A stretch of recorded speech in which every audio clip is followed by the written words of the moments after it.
এরপরে প্রশ্ন, মোবাইলে কোরআন পড়লে ওযু করতে হবে কিনা? মোবাইলে কোরআন তেলাওয়াত করার জন্য ওযু লাগবে কিনা? এই যুগে আলহামদুলিল্লাহ স্মার্টফোন গুলোতে কোরআনে কারীমের অ্যাপ ডাউনলোড করে তেলাওয়াত করা যায়, তাই না?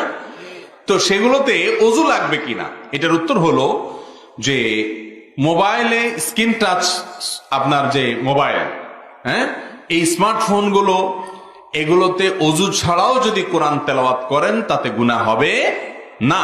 কারণ হলো কোরআনে কারীমকে আপনি সরাসরি যখন ধরবেন তখন আপনার ওযু থাকা লাগবে, কিন্তু মোবাইলের ভেতরে যে কোরআন আছে, যেটা সফট কপি বলা হয়, এই সফট কপি, এটা টাচ করা যায় না, ধরা যায় না। আপনি চাইলেও এটা ধরতে পারবেন।